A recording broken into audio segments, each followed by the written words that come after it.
Hello my dear students, this is Sameer Sharma and you are watching Sameer Sharma biology tutorials. आज की video में हम लोग बात करने वाले हैं क्लास 10th के लिए। कुछ दिन हो गए हैं मैं वीडियो नहीं लेकर आ पाया बिकॉज ऑफ सम रीजंस, लेकिन आज हम लोग बात करने वाले हैं क्लास 10th के लिए। और 10th के लिए आज का जो टॉपिक होने वाला है वो हम बात करेंगे ट्रांसपोर्टेशन के लिए। सबसे पहले हम लोग थोड़ा सा जान लेते हैं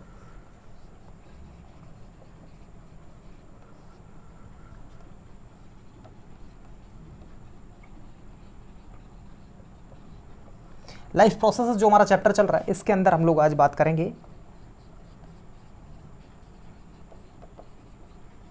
ट्रांसपोर्टेशन के लिए। यार ट्रांसपोर्टेशन जो है ना एक अच्छा टॉपिक है और बहुत ही ज़्यादा मज़ेदार होने वाला है।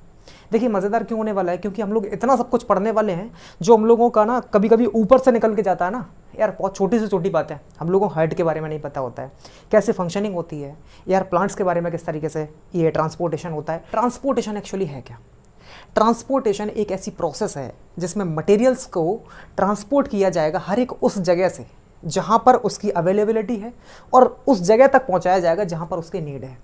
Okay, in the case of animals and plants, या फिर जो भी लिविंग ऑर्गेनिज्म है, चाहे वो लोअर ऑर्गेनिज्म हो चाहे वो हायर ऑर्गेनिज्म हो, व्हाटएवर जैसा भी ऑर्गेनिज्म है उसमें ट्रांसपोर्टेशन तो कहीं ना कहीं होगा, चाहे वो गैसेस के थ्रू हो या फिर कुछ मिनरल्स के थ्रू हो या फिर किसी मटेरियल के थ्रू हो। अल्टीमेटली कोई भी चीज़ एक जगह से दूसरी जगह पर जाएगी। देखिए बहुत से लोग क्या करते हैं, इसको मिथ बनाकर रख दिया यार, एक मिसकॉन्सेप्शन अपना दे देते हैं। यार ऐसा नहीं, प्रोसेस ये ऐसी होती है, प्लांट्स में ऐसा होता है, या फिर एनिमल्स में कहीं ना कहीं हार्ट में कुछ अलग ही लेवल की बातें करते हैं।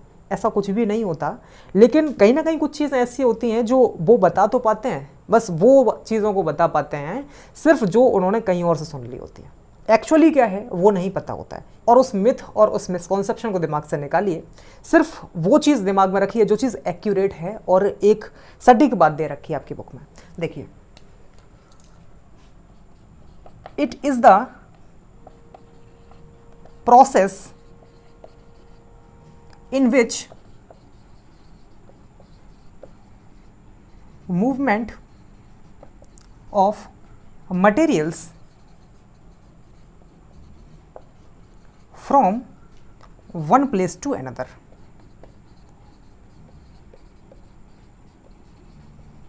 Okay,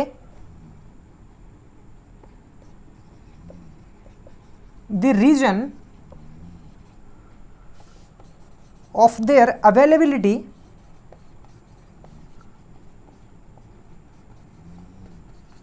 to the region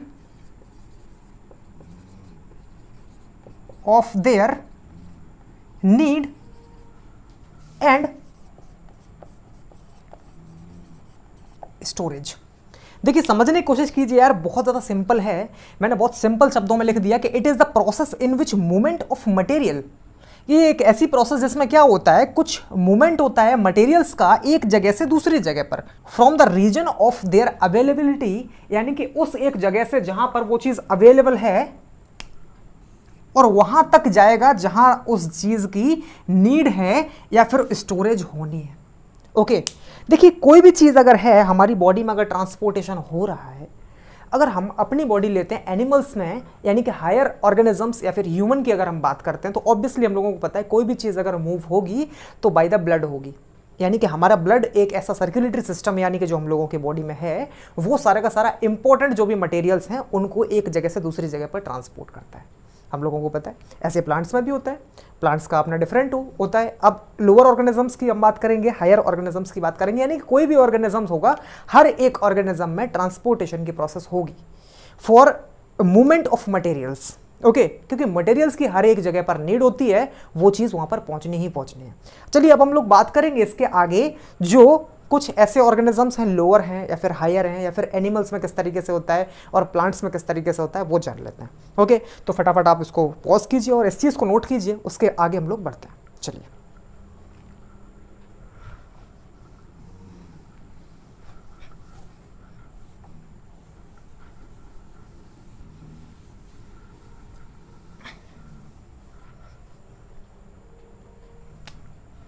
so transportation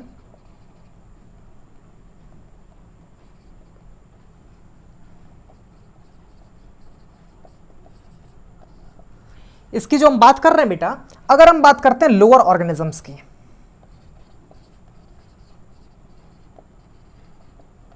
तो जितने भी लोअर ऑर्गेनिजम्स होते हैं जनरली कैसे होते हैं बेटा, वो होते हैं एक्वेटिक, एक्वेटिक होते हैं। और अगर एक्वेटिक होते हैं लोअर ऑर्गेनिजम्स, तो खास तौर से उनके अंदर जो ट्रांसपोर्टेशन हो पाती है वो कौन सी प्रोसेस से हो पाती है बेटा, वो हो पाती है डिफ्यूजन प्रोसेस से। वहीं अगर हम लोग हायर ऑर्गेनिजम्स की बात करते हैं तो उनमें क्या होता है, सेल टू सेल मूवमेंट होता है। ओके, तो हम लोग चलिए लिख लेते हैं इस चीज को। अगर हायर ऑर्गेनिजम्स की बात करी गई है तो यहां पर सेल टू सेल मूवमेंट होता है।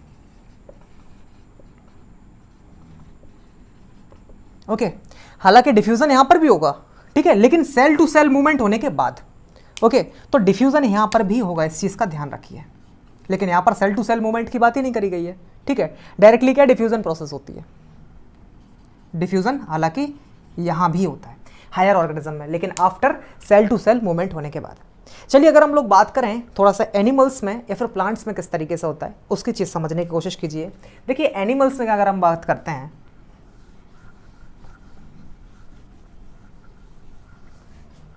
ट्रांसपोर्टेशन जो एनिमल्स में होता है उसमें एक वेल डिफाइंड एक सिस्टम होता है जिसको हम किस नाम से जानते हैं, सर्कुलेटरी सिस्टम होता है,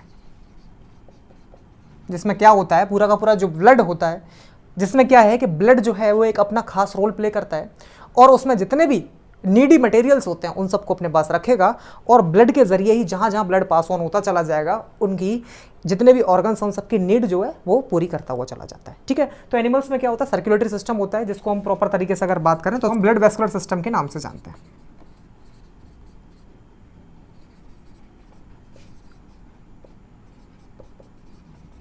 ओके बच्चों, चलिए अगर हम बात करते हैं प्लांट्स की, बेटा आप लोगों को पता होगा कि जाइलम और फ्लोएम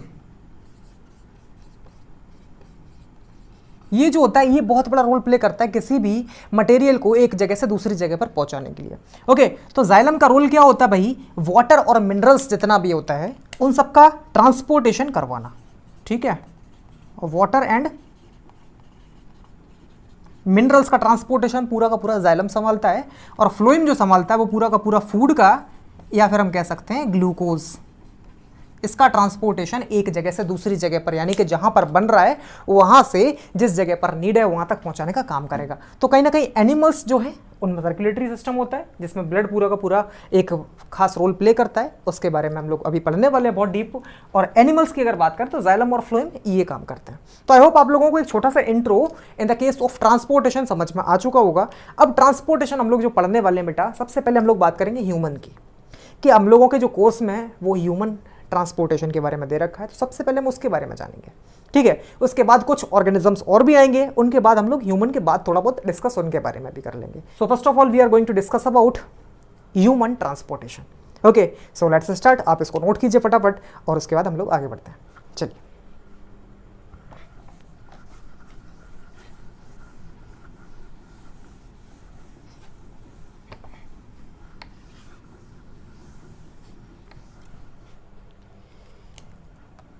ट्रांसपोर्टेशन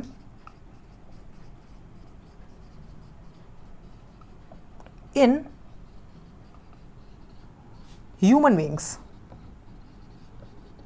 ओके, कि ह्यूमन बींग्स में जो ट्रांसपोर्टेशन होता है उसके बारे में बात करने वाले हैं। Transportation in human being. देखिए ह्यूमन बीइंग के बारे में जस्ट मैंने अभी आपको बताया कि ह्यूमन बीइंग का जो ट्रांसपोर्टेशन होता है वो किसके हेल्प से होता है भाई, एक ब्लड सर्कुलेटरी सिस्टम या फिर ब्लड वेस्कुलर सिस्टम के हिसाब से होता है, जिसमें हम लोग जानते हैं भाई आर्टरीज, वीन्स और कैपिलरीज का बहुत बड़ा रोल होता है, जिसमें ब्लड फ्लो होता है और एक एक ऑर्गन जहां जहां नीड होती है पूरी बॉडी में वहां वहां इनके थ्रू पहुंच जाता है। ओके, अच्छा इसी के साथ साथ एक बात और भी अगर बताऊं तो सबसे बड़ा अगर रोल प्ले यहां पर जो करता है वो एक प्यारा सा एक छोटा सा एक हार्ट काम करता है। और आप लोगों को अच्छी तरीके से पता है कि हम लोग हार्ट तो भाई जानते हैं अच्छी तरीके से, लेकिन हार्ट बिल्कुल भी ऐसा नहीं होता है ना। हालांकि जितने भी मेरे स्टूडेंट्स हैं मैं सबको इस तरीके से पढ़ाता हूँ, जीरो से लेकर चलता हूँ, जीरो से लेकर हीरो तक जाते हैं। क्यों? क्योंकि यार बहुत बड़ी चीज़ होती है उन तक एक एक बात पहुँचा देना, क्योंकि दिमाग में यार दिल जो चलता है ना, जो हार्ट होता है ना, वो ये चलता है, बट एक्चुअली हार्ट ऐसा नहीं होता, आप सबको पता होगा। तो चलिए मैं आपको बताऊँगा हार्ट कैसा होता है एक्चुअली, उसके बारे में बात करते हैं। बट कुछ जो चीज़ें जानने वाली इंपॉर्टेंट हैं उनके बारे में हम पहले बात करते हैं। जैसे कि देखिए ट्रांसपोर्टेशन जो ह्यूमन बीइंग में होता है उसमें खास कुछ चीज़ें हैं। किसकी हेल्प से होगा हमें पता है, आर्टरीज की हेल्प से होगा, वीन्स की हेल्प से होगा और कैपिलरीज की हेल्प से होगा। ये होते हैं ट्रांसपोर्टेशन के पार्ट, ठीक है, ह्यूमन में। लेकिन सबसे बड़ा एक जो होता है प्लेयर होता है, प्रो प्लेयर जिसको बोलते हैं, उसको कहते हैं पंपिंग ऑर्गन। पंपिंग ऑर्गन, और आप लोगों को बहुत अच्छी तरीके से पता है कि वो पंपिंग ऑर्गन क्या होता है, वो होता है हार्ट। ओके, और ये जो हार्ट होता है ना, ये कितना ज़्यादा रोल प्ले करता है इसके बारे में अभी आप लोगों को पता लगने वाला है।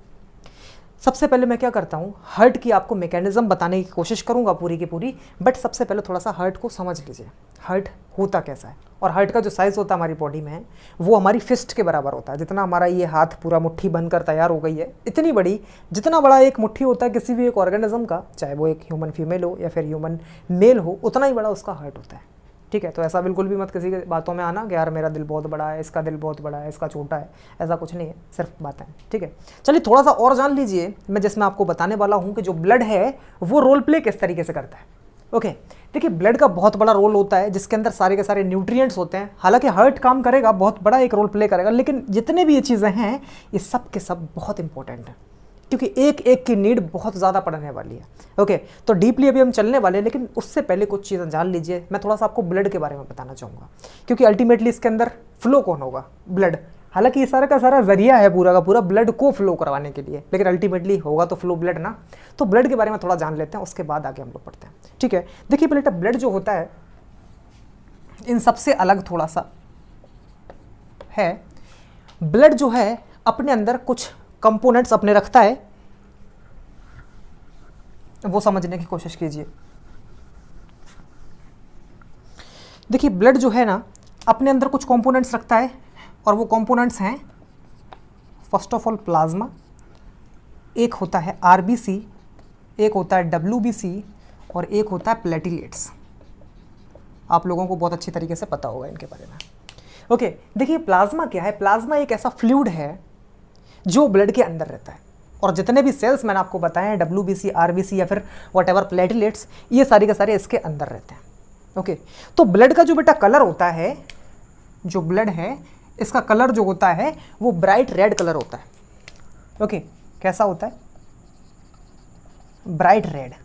और ये जो कलर रेड होता है ये किसकी वजह से होता है, ये आरबीसी की वजह से होता है, रेड ब्लड सेल्स की वजह से। इसके अंदर जो पिगमेंट होता है आरबीसी के अंदर, वो होता है एक आयरन कंटेंट पिगमेंट और रेड कलर पिगमेंट, जिसको हम जानते हैं हीमोग्लोबिन के नाम से।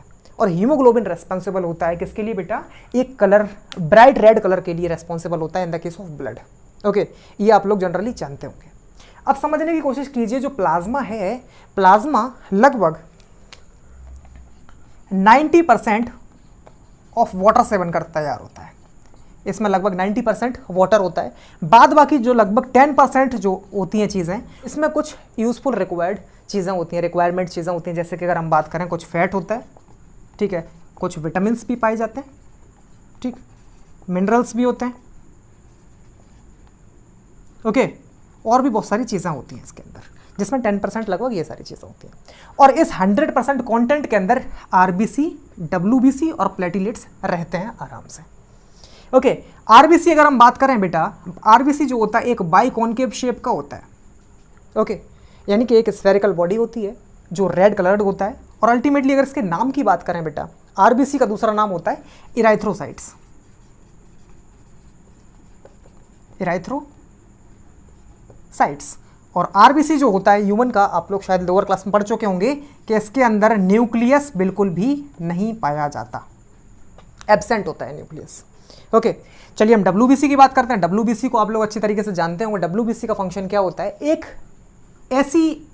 ऐसी सेल ऑर्गेनली होती है बेटा, जिसमें क्या होता है, जो कि एंटीबॉडीज को बनाने के लिए बहुत ज़्यादा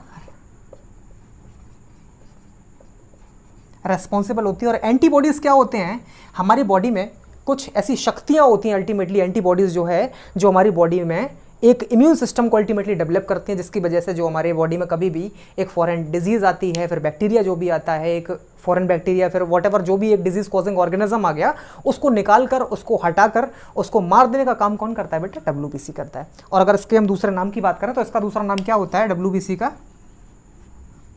ल्यूकोसाइट्स होता है। क्या बेटा? ल्यूकोसाइट्स। ओके, हालांकि मैं इनके बारे में बहुत डीप आपको बताऊंगा जब थोड़ा सा आगे बढ़ जाएंगे।